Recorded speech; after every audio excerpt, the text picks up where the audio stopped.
I'll be talking about projects that have been completed, ongoing, and then future projects that are in the queue for next year. So we did install speed cushions on Carr Avenue. They're completed. Public Works has a little bit of budget. We'll be actually installing some smaller, I'll call them rumble strips, in one spot on Carr Avenue, and then a few spots in Buena Vista, and maybe even a few spots over near Four Corners. And so we'll be ordering a bunch of just the rumble strips, which are a lot smaller than speed cushions. But speed cushions are actually working really well. And as far as I know, a lot of the residents are pretty happy about them out there. So so that's completed. See, Prescott Road. So we're kind of, there's a series of roads that are parallel to 156. And the Board of Supervisors dedicated $4 million in addition to some San Juan Bautista funds to repave those roads while a sewer line was being constructed from San Juan Bautista all the way over to the regional treatment plant. And so what we've done so far is we've rebuilt the really distressed sections that you couldn't just fix with a surface treatment. And so I'll go through those in a second. And the surface treatment, which we call slurry seal, which is about a ½ inch of asphalt and rock, is going to be complete on some of these segments actually in the spring when we get a little bit warmer weather. So Prescott Road, completed reconstruction, waiting for the slurry seal. San Justo Road, we also completed the reconstruction in the bad part, and the slurry seal on the better parts will be completed in the spring. Sealy Avenue is a small old road in Aromas. We just completed that. If we do have additional funds, there's a couple areas where we're going to be installing some small curbish, we call them dikes, to help the drainage a little bit better out there. And I think we'll have a little bit left over in the budget. So if that's available, we'll be installing a few more curbs out there. Otherwise, the project's done, looks really good. Freitas Road, reconstruction is also completed, but we're still going to be doing that slurry seal. This is still over parallel to 156 between San Juan Bautista and Hollister. Duncan Road, it only is going to have the surface treatment, so it's in the same vicinity. So they'll just be getting the slurry seal in the spring. And similarly on San Juan Highway, and this segment is actually in pretty decent shape, so we'll just be doing a slurry seal. It's from Prescott Road down towards town. Bixby Road, we completed reconstruction, but there's a little piece that we'll be getting slurry seal. So Fairview Road, let's see, this project from Orchard to Los Vibros was actually completed with enterprise funds, and it's finished. And so it's over near 156 as you head towards town. There's a segment that we completed over there recently. Fairview Road. This project was actually funded by developers. We just did some inspections and things. So over near John Smith Road and the Catholic Church, down towards Highway 25, portions of the county road were improved, and then portions of the city road were improved. And but again, that was actually funded by the developer, so the county did not pay for that. Let's see. Another portion of Fairview Road that we completed recently was from McCloskey down to south of Santa Ana Creek. And we're actually continuing even today to continue that, which I'll talk about in a second. And we also completed the section of Los Vibros, Fairview Road from Los Vibros to Acuesta Pace. And so really the good news is with Fairview, there's a segment of about 1.5 miles from Acuesta Pace down towards Fallon. Some of that will get rebuilt when we do the Fallon Fairview Signal intersection. And then we do have a portion of funds, I think it's approximately $700,000 saved for next summer, next fiscal year, I should say, because one thing we're doing is we're basically using up almost all the SB1 funds that we have in our account, although we're saving some for Cole Road because that's been on a list for a while. But otherwise, we're using up all of our funds along for these projects, specifically Fairview. So, so that is complete. And then the other SB1 project that we're working on right now today is from Santa Ana Creek, where the other project finished, down to Hillcrest. And so that should actually be ready in about 3 weeks. The paving should be finished by either the end of this week or early next week, but then we have to wait for about a week and then we stripe it. So basically all the way down towards, not quite to Hillcrest Road, because we're stopping somewhere in the frontage of the Santa Ana or Santana Ranch intersection. We're not going all the way to that frontage, but we're getting close. And so that should all be paved out in about a week, and then striping the following week if weather allows. So, and again, that was also SB1 funds, which is a state gas tax essentially that we have. We get about 2.5 million a year. So we have to wait till those funds accumulate.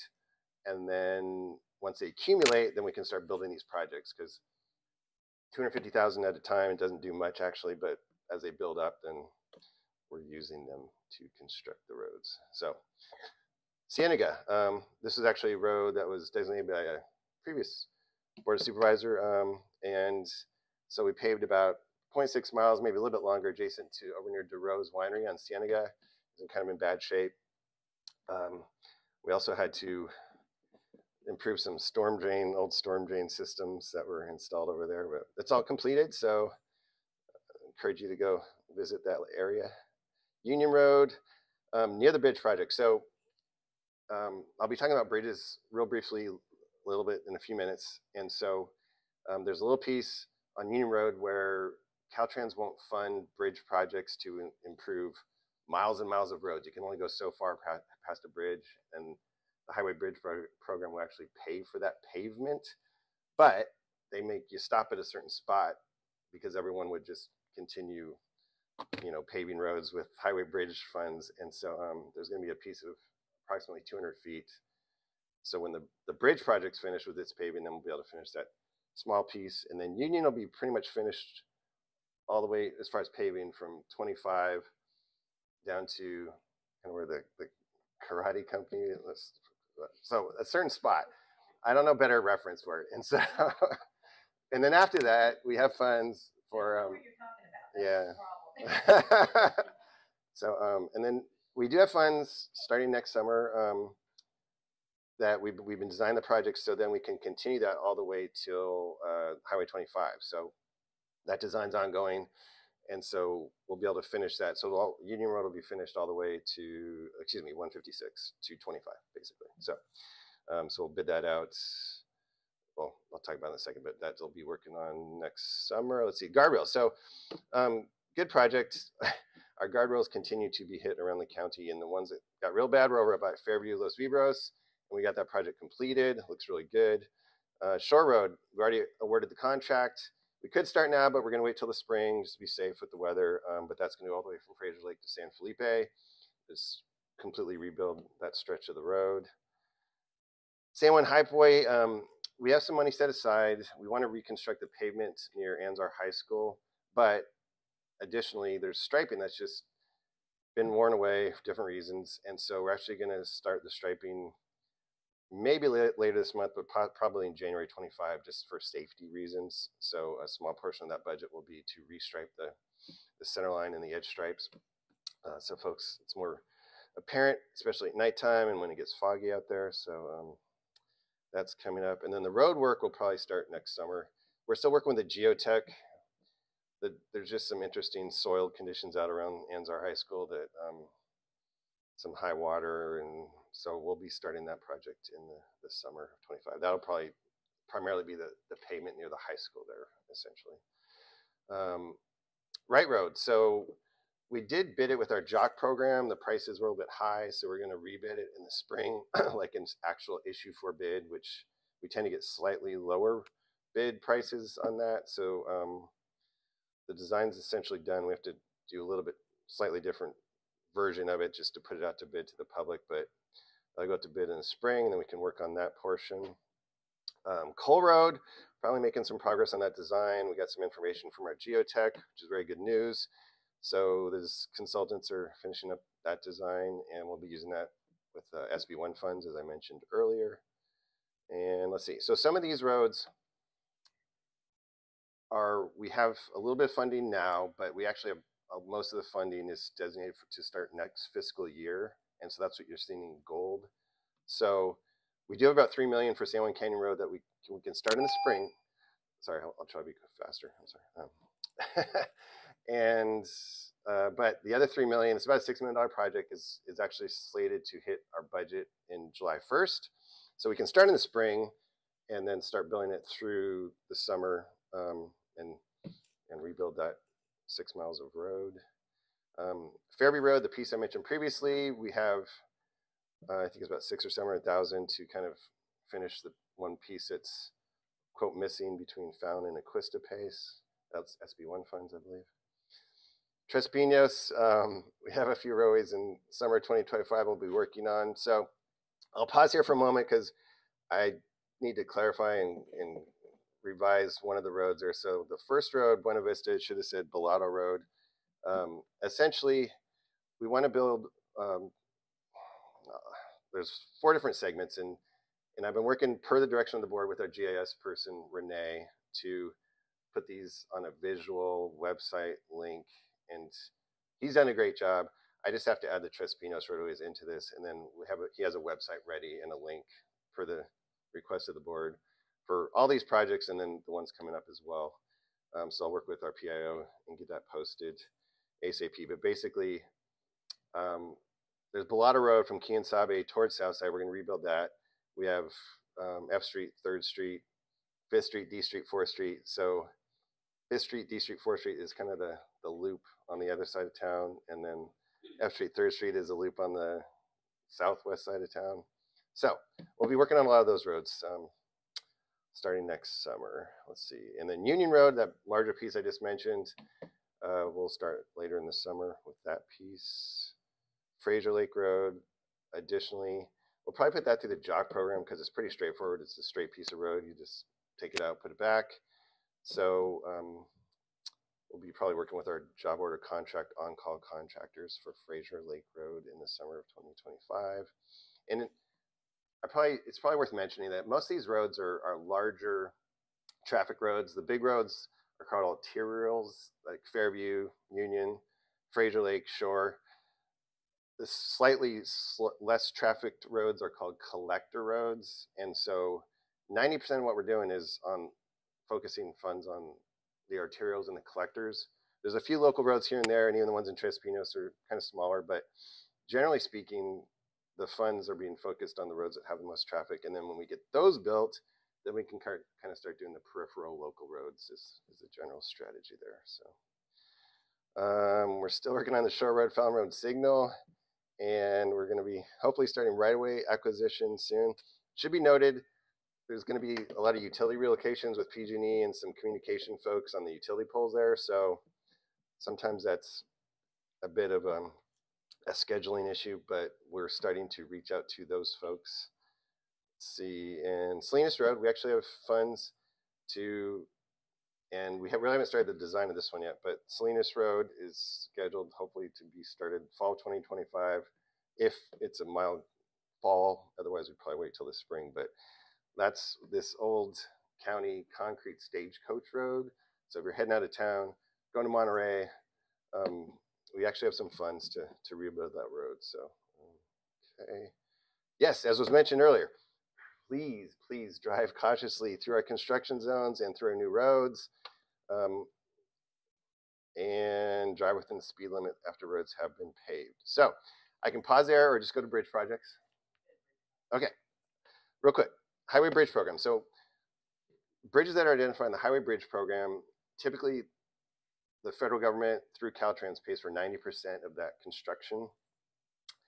And their engineers, they actually do bridge assessments every year pretty much. They kind of rotate through the different bridges and they identify the bridges that need assistance. For example, our Union Road Bridge. And then we do have a couple locally funded bridges where they're not on that program yet, basically because they're too short. If a bridge isn't at least 20 feet long, it's not on the highway bridge program.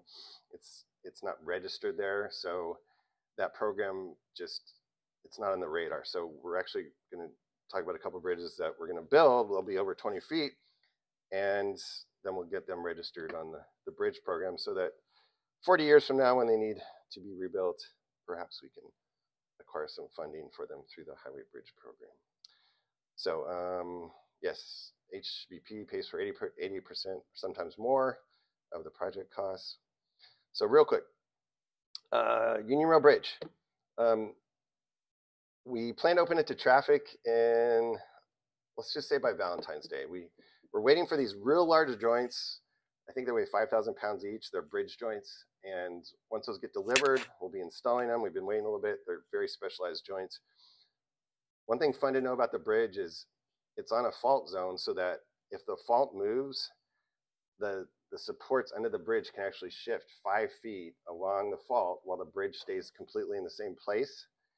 And so more than 5 feet might have some issues, but if we can slide 5 feet and the bridge remains solid, which is great. Those joints are part of that system, and so we're just waiting for them to be delivered, and hopefully by Valentine's Day we can open up to traffic. After that, we might still be demoing the old bridge, just FYI, and doing some planting in the creek as well. So, okay, Rosa Morada Bridge. It's kind of over off Fairview Roads, Rosa Morada. We have the designs pretty much done. We hope to start summer 2025, as well as Lime Kiln Road Bridge. That's down off Cienega, past the wineries. We were going to start earlier, but for some environmental reasons, we're actually going to wait till this upcoming summer. So we didn't want to scare off any fish and things. So that one got postponed a little bit. Okay, Anzar Road Bridge, we're going to talk about a little bit later because the item got pulled, but it's off of Anzar Road as you're heading out of town from San Juan Bautista towards 101. Anzar Road's on the left, kind of past the ag facilities there. We're going to be rebuilding that. We're just going through some right-of-way acquisitions, as you'll hear a little bit later. And then down below Rocks Road Bridge, we'll probably start the next year. Let's see. Pinoch Road Bridge, also probably spring 2026. We have a scour. We have a real small bridge in South County as you're heading on Pinoch Road. And that one, it's a small bridge. It's having some erosion issues, but we're trying to figure out the least environmentally impact way to help that bridge. So that is a TBD on that one. Let's see. The New Idria Road Bridge. So way down south in South County, if you don't travel down Pinoch Road to New Idria Road, we have this one creek that keeps washing out the roadway there. Back in 2021, the state actually gave us approximately $3 million to rebuild that bridge. Believe it or not, if the cost goes up and the state has funds, they'll actually increase the cost because it was sort of an emergency washout situation. We've already put back the temporary solution, which is 2 4-foot diameter pipes that will handle the small storms. But we really want to put a bridge in there so that we don't have to keep repairing it every time we have large storms. And so hopefully in this upcoming summer, we're almost through the environmental design for that, or I should say analysis. And so we're getting close to being able to bid that project out down there, which would be great. San Felipe Road Bridge, we did some rail complete projects actually a couple of years ago, similar to Shore Road. Hospital Road Bridge, completed about a year and a half ago, done. Local bridges. So the 2 bridges that we're working on right now, it's with Measure G funds. Both of them need to be replaced for safety reasons. You know, the structural engineers say they have a few more years, but you know, they need to be replaced, and we're gonna have to use local funds. And so one of them's on Carr Avenue. There is some PG&E utility issues with relocating poles and some gas lines, but we're still hopeful we're going to start summer 2025. We started coordinating with PG&E, but that road the bridge needs to be replaced. Yes, pending electrical and gas relocations. Cienega. So on your way out to Hollister Hills to do your dirt biking and other fun things, and they have some good hiking trails too. And if you're heading down to the wineries, there's a bridge close to that area where it needs to be replaced. Maybe not quite as urgently as Carr Avenue, but soon. And so hopefully in the spring of 2026, we'll replace that bridge. One thing to note, our consultant team that the supervisors brought on board, or encouraged us to bring on board, was California Consulting. They've highlighted a couple grants that we can apply for bridges. They're bridge grants. So we're going to apply for these 2 projects. Each of these bridges is about $3 million. So if we got any grant money, it'd be wonderful. And then we have another $3 million, $6 million that can go towards road projects and other things. So we'll be applying for grants for those 2 bridges. And I think that's about it. So. Okay, I'm just going to go straight to public comment right now because I know there's going to be a lot of questions, and we'll bring it back to that. Okay.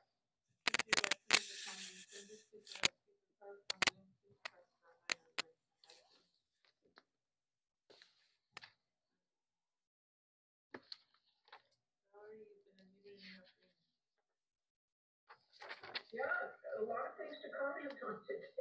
Sorry, guys. but thank you for the opportunity. Between San Juan Bautista and the high school, that area desperately needs the striping that Director Luke has mentioned, and it's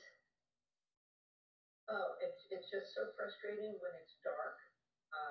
You cannot tell exactly what lane to get into, or if there is a lane. And the big trucks coming out of Taylor Farm, the stop sign there that they have for those trucks is back too far for them to see oncoming traffic. And I have oftentimes been driving through there and a truck pulls right out in front of me, not having seen me because they've stopped further back and they're busy shifting gears.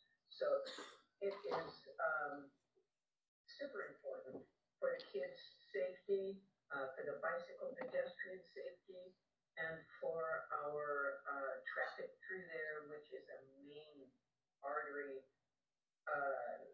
for commuters. So thank you very much for focusing on that.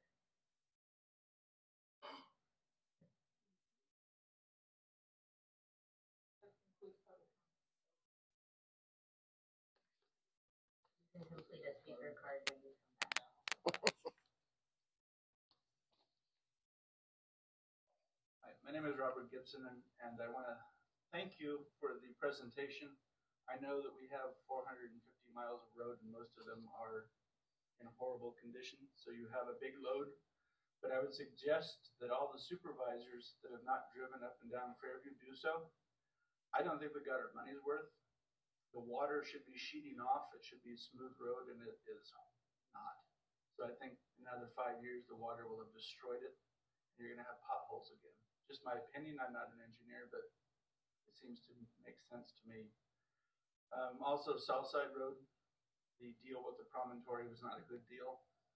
They're not going to do much work to it, and now there's a bunch of alligator cracks, and the county doesn't have the money or the will apparently to seal it. So in a few years, Southside will also be another horrible road. That is about it. Good luck. Thank you for your comments.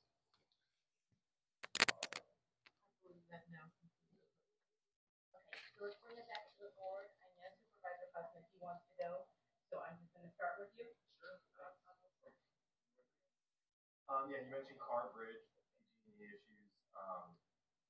I know you know, but that bridge is a big deal. It's a small bridge, but it's a big deal for that area because Carr is so well traveled, and it's I think fair to say it's a pretty dangerous bridge, and we've talked a lot about it. Just the feedback I've gotten about trying to address some of those issues. But I'm just wondering if there's anything else I can do to help expedite any issues with PG&E or the county can do.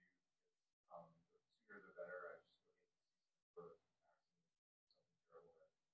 Yeah, and full disclosure, PG&E's so far they've been proactive in helping us and collaborative, and so they're not holding back the project. It's just generally speaking, sometimes they can, but for that bridge, it's still moving along as fast as we can.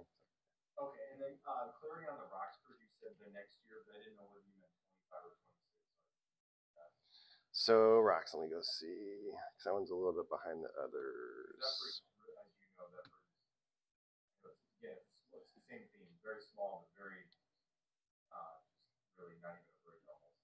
Yeah, so the issue is it's actually going to be summer 2026. The issue with rocks, so the seismic rules for the state got more constrictive, and so we've had to redesign, and it's really going to be kind of a ginormous block of concrete at this point because it is a small bridge, but it's interesting. Of all of our bridges, that one has one of the highest seismic issues just because of different fault zones that are sort of nearby and combined to.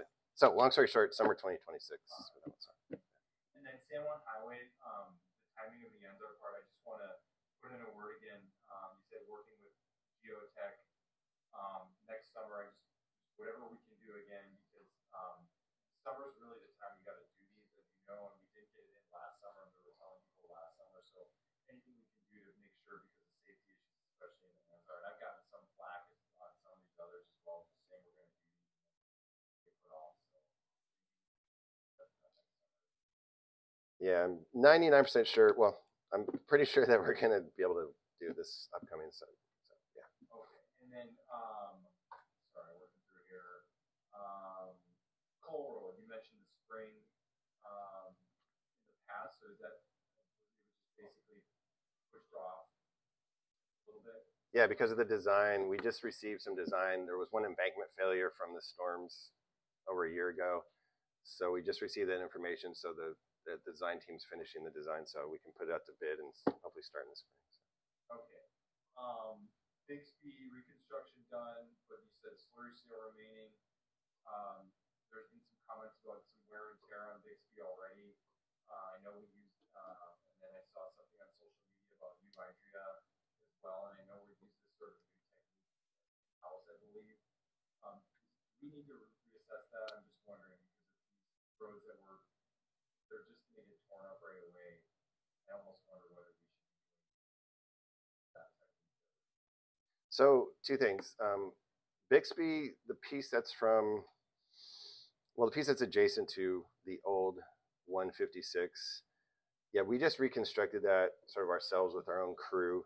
That wasn't part of this piece. It was just to get it done for rerouting traffic. The other piece, so the process you're referring to is called full depth reclamation. And what we do is we use the asphalt there, the rock, if there's any, and even the dirt, mix it up, put cement, and make that the base instead of just base rock.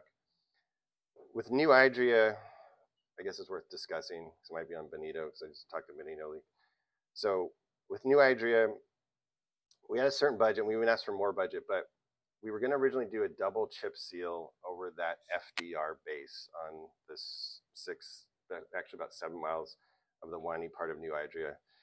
Well, besides those 7 miles, there was 9 miles that we ground up and pulverized that we were just going to leave ground up and pulverized. So we only put a single chip seal over the windy part. To answer your question, if we're going to do future projects in the area and we do that FDR, we should at minimum put a double chip seal. And a chip seal is just a layer of asphalt, kind of like tar, rock chips, compacted. And so what we learned with New Idria, and we're learning, is you really have to do a double chip seal minimum when you do that FDR process. So moving forward, yeah, I mean, we could spend another 400,000, put another chip seal on New Idria if we all decide to next year, I guess. But that is kind of one lesson learned. Okay, so we're learning as we go with that process. Yeah, and the upside to that is we paved 7 miles of road with about $2.4 million of the bad portion, which is pretty cost efficient. But in the future, like say we do Lover's Lane, I would recommend we do the FDR process and just put a double chip seal on it minimum, and then I think it should work pretty well. Well, then Bixby's getting torn up, obviously a lot of farm traffic, which you're gonna expect, but then you have all these back roads. They are, and there is a piece that's still not finished yet on Bixby, but it'll be finished in the spring. So yeah. Okay, and then the website list. Do we have a timeline on when we like to go there? For a long time. Well, yeah. I'll say this: our GS person has it ready. Believe it or not, the only last piece is the Tres Pinos roads that I have to feed to him. And then what we're going to do, there actually is already a website, believe it or not, but we're going to update it. It's called Road and Bridge Project Status. So you'll click on, I'll present this in January, but yeah, you'll click on roads, click on Road and Bridge Project Status. There's actually a page there today, but it's going to be updated with all the newer information and a little more graphics. And that'll happen before, I mean, I'll say in the next week or so. He's already pretty much got it done. It's just the Tres Pinos roads aren't ready. Yeah. A list is just a copy and paste, right? That's what I'm talking about. So we're gonna have the list and we're gonna have the graphics on the same page. Is that? Yeah, I get it. And I'm fine with both. I just personally think the list is probably a little clearer than the GIS and the dots and all that. And then, for me, I'm hoping that we can prominently display that. Maybe even, I would prefer having it on the homepage of the website all the time. That's just kind of my take on it. As opposed to having to figure out where that is. I don't know how the rest of the world. There's a larger issue, I think, with the website itself.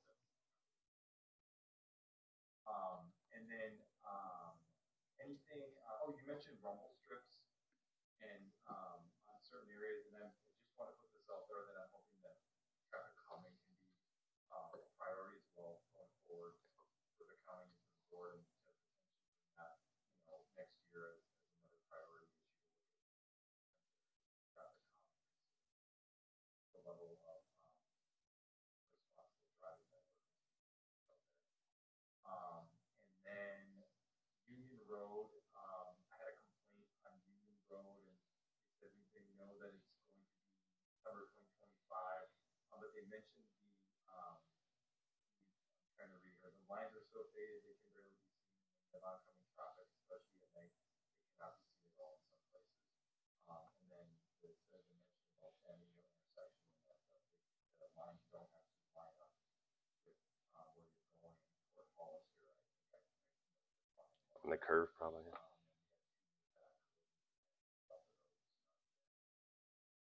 Whatever we can do, I know it's a, a year away from, less than a year away from construction, but I don't know if there's anything.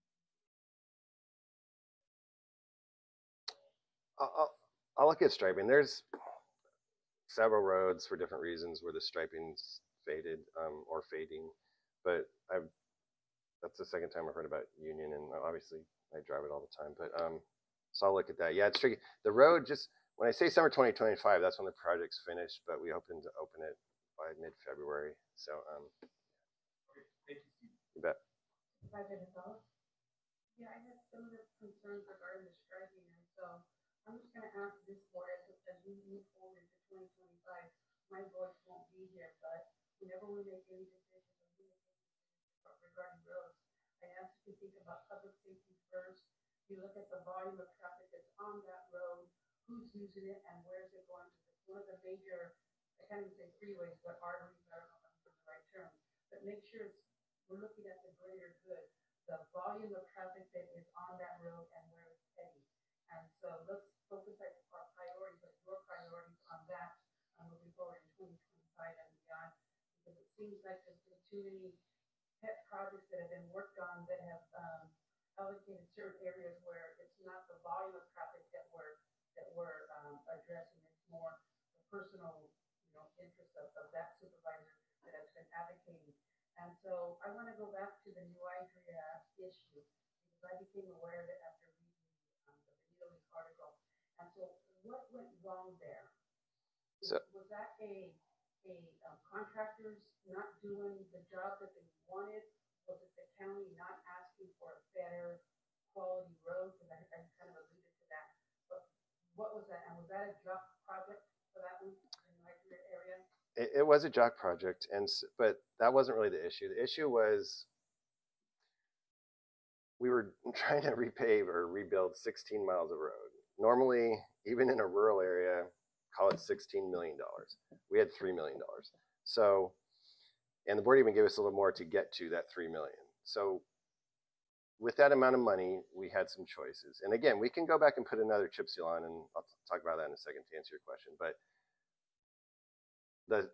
talking to the local residents and the contractor and our staff for the 9 miles that were not the windy part near Griswold Hills. So New Idria kind of straightens out as you're heading towards the mine, and there's 9 miles of roads there that were bad shape, big potholes. And we decided as a team, the county, to grind up the road and compact it in place just because it was safer. I mean, the ranchers were using the shoulders more than the road. That's how bad it was. So we said, we're going to grind it up, compact it, and see how that holds up. Well, we kind of knew, but weren't for sure that it wasn't going to hold up great. So what we did was we shifted about $400,000 from the extra chip seal that was going to happen on the windy part and put some oil and sand on the straightaway, which is holding up fairly well. It's much better than just a gravel road. And as long as folks don't have real big traffic out there, or heavy traffic and too much traffic, which pretty much right now it's just weekend warriors, it should hold up. So that 400,000 could have been put on the double chip seal of the windy part with the FDR, which was the main area of focus. So the grinding area only costs, less than $1 million. The smaller section with the FDR and the chip seal, that was about 2.4 million. It could have been 2.8 if we had put a double chip seal, and if we want to do it, that's fine. There's no guarantee with a single chip seal because it's literally it's as thin as your fingers, oil and rock. Now, it's much better than what was there, but again, it's one layer of oil and one layer of rock. So if the board really wants to, we can just allocate 400,000, put a double chip seal. It would obviously be improved, but that was the trade-off: is what do we do with this 9 miles of straightaway versus do we add another chip seal on the part that has a really good base with the one layer of chip seal on top? So that was the trade-off, if that answers your question. So was there a warranty with the work that was done? For the 1 inch of oil and the chip seal, you get you get what you pay for. Yeah, because it's super thin, right? With a double chip seal, they do give quote a warranty of a year or 2 for chip seals. The other thing that happened, just for full disclosure, there's being work done on the mine, and there's some really heavy traffic that it's a super fun site. So after we did the chip seal, those big heavy vehicles, and there was only a few days where they were on the new chip seal, they traveled on our chip seal, which was unfortunate, I'll say. But recourse to recover for the damaged road, being a super fun site. Is there any kind of recourse to the federal government as part of that project that they're remediating the land, and that we can get something out of it for the damages? I actually have made a phone call to their project manager. He hasn't returned my call, so I'll keep trying. I'm not hopeful that there's that money, but I'm going to keep trying because it's federal funds, it's a super fun site. Maybe they have a budget of money set aside. So I've actually already started that outreach, and fingers crossed, but we'll see. So, yeah, I was born and raised in this community, so I'm fully aware of what New Ivory was and the Mercury mine and so forth. Matter of fact, some of my distant family still owns the school up there, so I do know that it's used as a recreational area, hunting and so forth.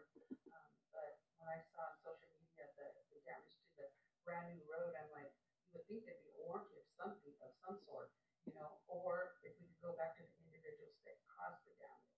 And if it was a contractor, then it seems like we as a county should have some sort of recourse to go back to. I'm glad you're looking at that one. And so item 25, I was concerned that you're going to use the job program if we're going to have the same issues that we had with the New Ivory Road, but you said it's not the job program issue. no, So yeah. Item 25. I do want to look at item number 21 on your report, San Juan Canyon Road. Now that's $6 million from the general fund, correct? Yeah, it is. That's correct. Years, 3 million one fiscal year and 3 million for it's a little over 6 million. That's correct. Right. Okay. And funds haven't been spent yet on that project. For design, they have. We've pretty much completed the design. I'm making a few more comments, but it'll be the bid package is pretty much ready. But for construction, no. How much has been spent then already of that $6 million? I think the designer's only spent about 100,000 so far. Okay, so 100K. Mm-hmm. All right. We're talking about areas that kind of need some funds. For this for 27 roads. How many individuals or how many households are going to be benefited by the $6 million improvement on San Juan Grade Road? I'm talking about 70 residents out there. That's probably on the low side, say 70 to 100-ish along the 6 miles of San Juan Canyon. It's a road that's taking you up to Fremont Peak, correct? That is correct. Okay. And so that's not what I would call a major artery. Again, going back to the sense of public safety and the volume of traffic. Why would we as a county spend $6 million is going to benefit so few individuals going up to the state park? Shouldn't the state park contribute anything to that roadway? So in addition to Cienega Road, we have reached out to state parks in the past. Cienega is also a thoroughfare. You can get to Highway 25 from within San Diego County, whereas San Juan Grade Road is going up to a state park.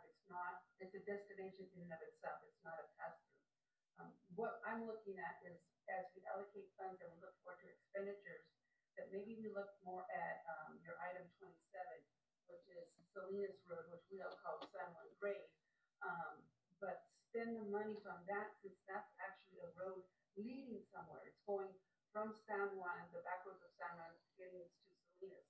And whenever there's major accidents on Highway 101, that road becomes the artery for people to traverse back from Salinas to Hollister. And so I would rather spend the funds, the $6 million, on a road that's going to be used to a greater degree of drivers.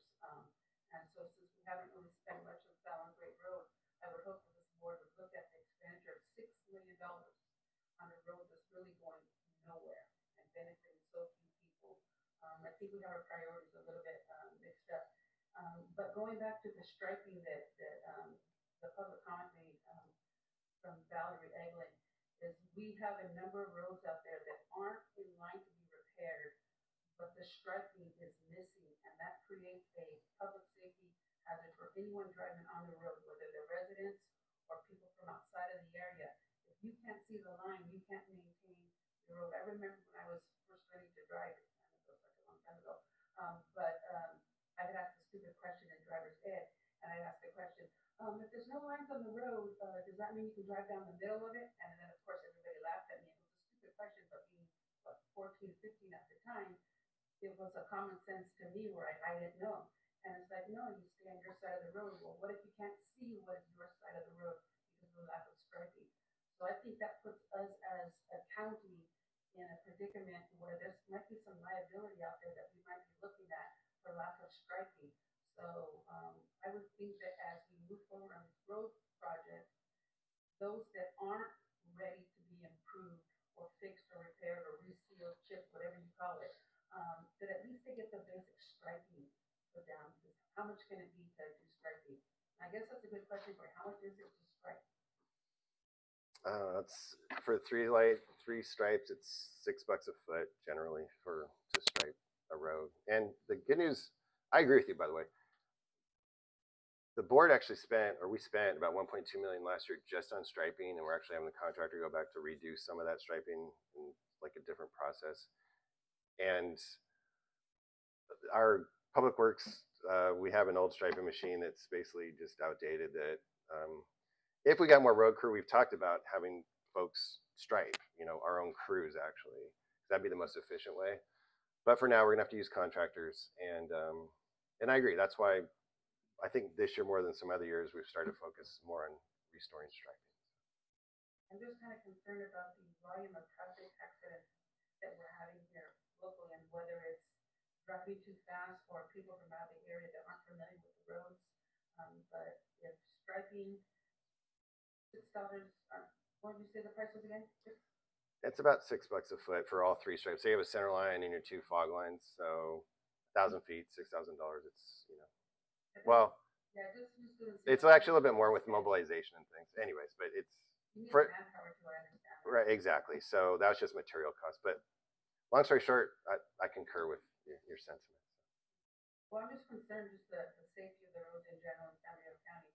I try not to travel if I don't have to, because again, there's just so much going on and people in such a hurry. So without the striping in place, it kind of makes makes it a free for all out there. And I'm just kind of concerned for anyone who might end up sacrificing their lives on a road because we fail to striping down. So please consider it as you're moving forward. And my voice isn't going to matter beyond January, so it'll still matter. So I'm taking my opportunity to express those concerns now. But again, I would hope that we're going to look at the greater good that's going to benefit from the money that we invest on the roads, and look at the projects and make sure that we focus the attention on those that are going to be impacted rather than any kind of effort, because the life is precious and it matters. Thank you. Thank you for your comments, Supervisor. Supervisor Zanger?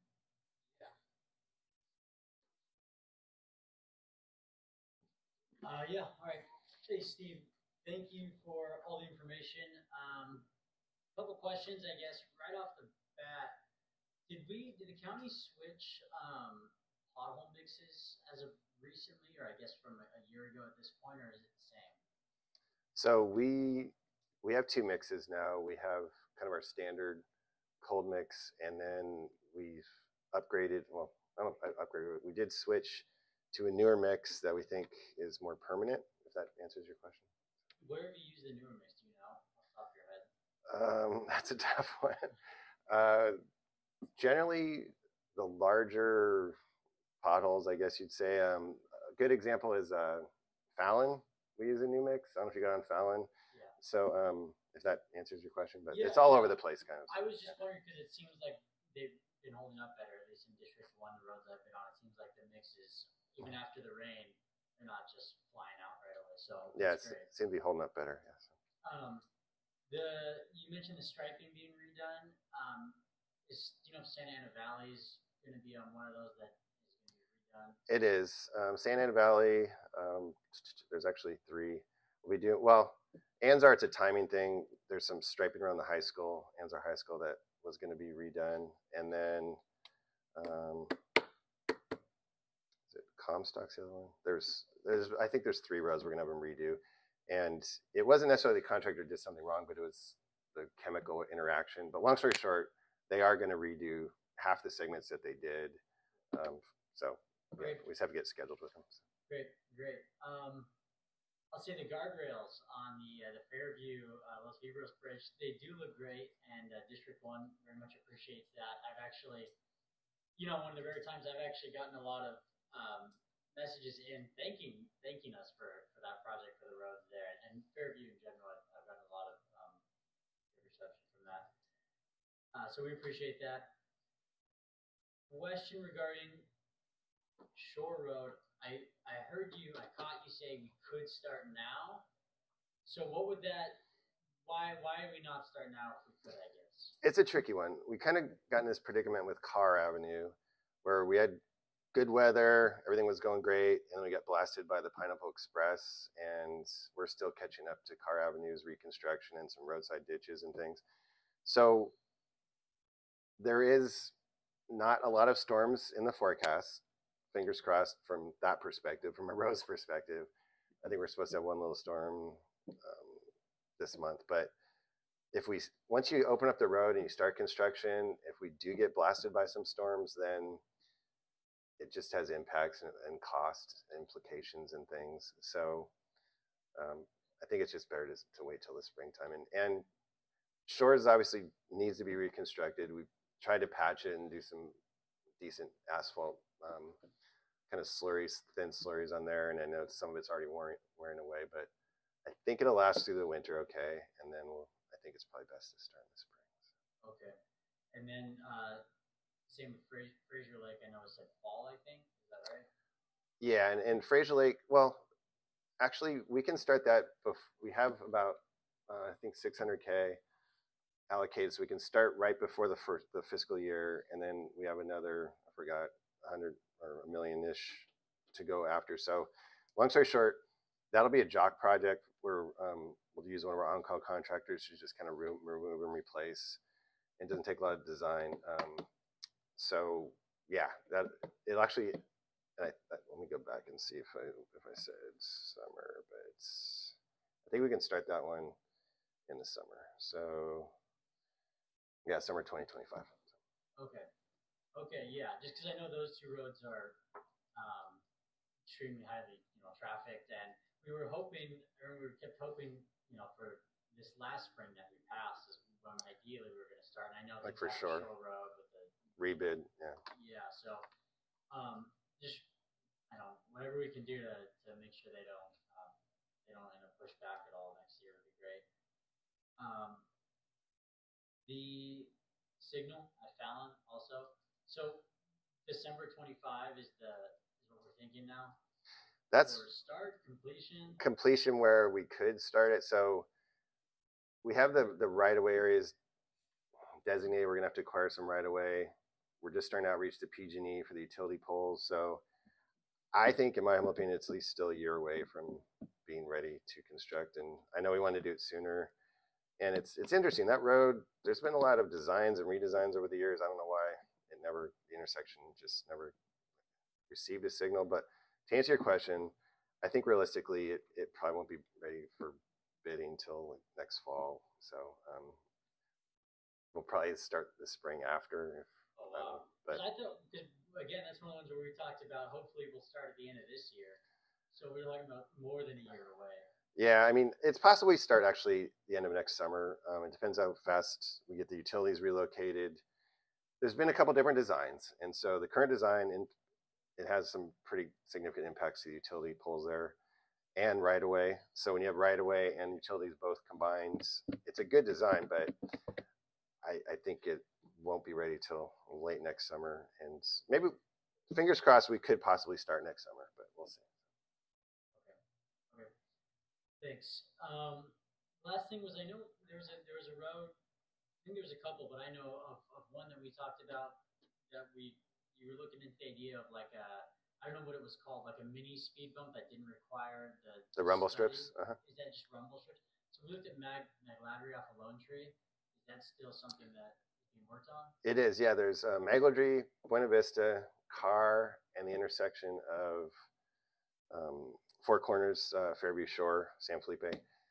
Those are the ones that are going to be getting rumble strips. We're debating whether or not we should have our crew probably not install those, which means we'll go to the JOC program. The new JOC program starts.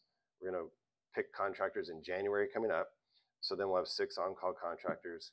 So we'll just have one of those folks install the rumble strips after that. Okay, so we're gonna get them in January, hopefully. Like January, February. Spring. Yeah. Spring next year. Yeah, and we can install those anytime as long as it's, even if it's raining, probably. Okay. Great. The only other question, I guess, is generally, is the county in danger of like a catastrophic loss of road on Lone Tree? Is that a problem we need to worry about? Like, or is the road? Are we doing to worry about it falling away, or is it? Are you talking about past the road close sign? Yeah, pretty far up Lone Tree where no one really lives up. You know, maybe 1 or 2 people live up there. But I know the road is not looking good at places, and I don't know. I just don't know if we need to start thinking long term about what to do if we're gonna just like eventually have the road fall off the cliff there. Well, hopefully not. But it's a valid point. Like right now, we're up there just patching, and then we're gonna clear out some vegetation that's overgrown into the road. But you're right. I mean, the hill there, the shoulder is starting. You can see the road as you drive. The shoulder's, kind of having issues and whatnot. So long term, and maybe 2026-ish,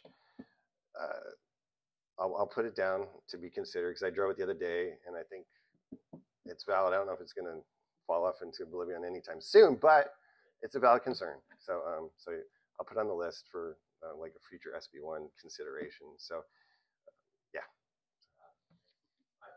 That's all. Thank you very much. Supervisor Sakala. Thank you. I don't have a lot of county roads in my district, but and I want to say this with the utmost respect to all of my colleagues up here. I'm gonna touch on a few roads that are not in my district, but and I don't want to step on any toes. But I am on the same team as you all, so hopefully we can get this done together. First of all, Steve, thank you for the work that you've done. It's nice to see some completed. There's actually more than just a couple. Like there's a lot that are completed, enough so that people are starting to call us and saying, hey, it's so nice to drive back into the county. I've been out of town or whatever, and there's been work done. So there's been things that are really visible. And so thank you. I know it's a tough job that you've got, and with 450 miles, it's never enough. We will never be done. And I hear the sentiment, and I agree with the sentiment in some respect that we've got to be looking at kind of our arterial roads and kind of for the greater good. At the same token, we have people that live on some of these very rural roads that are paying taxes, that have businesses, that are, and it becomes a life safety issue. And so I'm not 100% focused on only those arterial roads. It makes sense, and I get it, but I get calls from county residents that live on some of these roads that are really in very challenging conditions. Lone Tree is one of them. And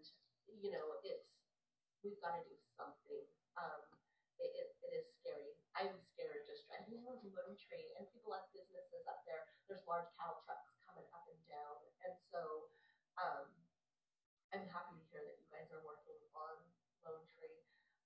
On Fairview Road, near Spring Grove Road, there are some pretty large potholes. I know you said that from kind of Fallon to Comstock, you guys will be doing that in summer of 2025. But if there's any possibility that your crew could get out there and fill some of those large potholes, um, from kind of that Fairview store to Spring Grove, or kind of Spring Grove Road is where I've noticed them a lot, to where it's like, oh gosh, you know, you're really gonna hit it and maybe pop a tire. And then in Taspinos, I was there this weekend, and the speed continues to be an issue there, and I'm just wondering, I don't want to say things from here that like Taspinos residents don't want, but I'm almost wondering, and I haven't spoken to the supervisor that represents that district, so I'm just throwing out food for thought, but like, could we maybe do a town hall where we could discuss some ideas of maybe what would even be acceptable that maybe they would want? I mean, immediately I think like, I mean, my husband was yelling at people going down the road because they were going so fast. And I think it's, you know, I'm only there occasionally. People that live there are dealing with this every single day. But are speed bumps something that they would want, or is that a, oh my gosh, absolutely not?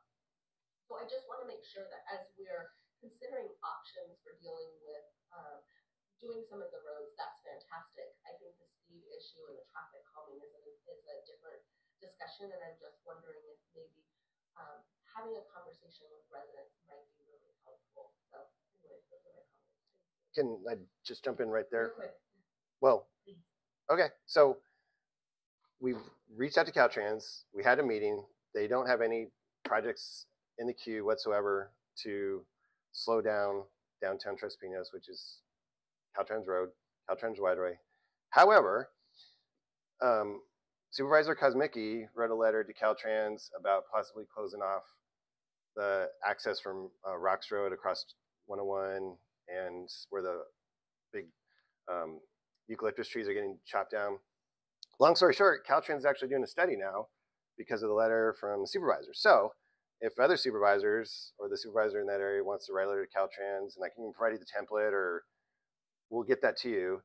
And so that's one way to maybe put on the radar more, because I know the supervisor Kuro down there, we've met with Caltrans because of that exact issue. They don't have any plans or projects to slow the speed through that town. It's their right of way, but maybe if we write a letter to them, and I'll give you the folks to contact, that might help. So I'll just pause there, but yes. I know that Supervisor Kuro has brought this issue up. She has, yeah. She has. Glaring to me. There was a big event this weekend. There was a lot of kids out there, and it makes me nervous. And so it's just something that I thought I should probably bring up again. I know Supervisor Kuro probably hears it daily, but just I'm here as support, and if you need me to help write a letter, or you want me to write the letter, I'm happy to do that. Thank you. Steve, great update. We could talk about this all day long, and unfortunately, I'm going to have to ask you that we're going to have to consider pulling some items because we have some hard stops on this. I have a lot to say, but I'm not going to repeat what's been said because life safety is number one. It's not always about how many people, it's about saving lives. And also reminding everyone that our highest wildfire area is the San Juan Canyon. And if we don't have a road in there to get people out, the alternatives, if you've ever done an evacuation from there, it's not pretty and it's not very safe. So striping, I totally wholeheartedly agree with everybody. Tres Pinos Road, Tres Pinos, the roads, I'm not worried about those being on the map. If you want to send the map out and say it'll be added later, I don't care. Speeding, top issue, I'll get the letter. If you give me a template, I'll get the letter. Federal funding for the Superfund, the new IDRIA, we should have double chip sealed. We made our mistake. Our mistake is we get what we pay for. My constituents constantly were reaching out to me going, if you don't do a double chip seal, this isn't going to last. It very clearly didn't last. But also looking at the Superfund and getting federal funding So I will be adding that on my list, but also getting park funding from the state to be able to access their parks. These are two major areas that we can work with our lobbyists on. And so I'm not going to repeat anything else that was said. I think because there are so many challenges with this and so many delays, some of these things were talked about 2 years ago that were going to be done. I get it. You don't have control of the weather. You don't have control of consultants. I get it. We have to come up with a way of being able to have a plan that we're able to work together and communicate without it being next year. So with that said, I am going to have to ask you on 2.5 if you can look at that item, if it can be postponed until January. We are going to push item 2.6 and 2.8. Steve, your presentation, I want you to know, is wonderful, but I'm really focused right now on getting through today's meeting because I don't see an end to it at this point. But I think we could even do a special board meeting just on roads and bridges and really start to talk about what our concerns are and make that a one meeting topic. So I support that with our new board if that's something that they're interested in. We have to go to 2.4 next, and we have to be done with 2.7 by 12:30 because we have attorneys waiting. They can wait a little bit, but we don't want to pay through the nose on attorney fees.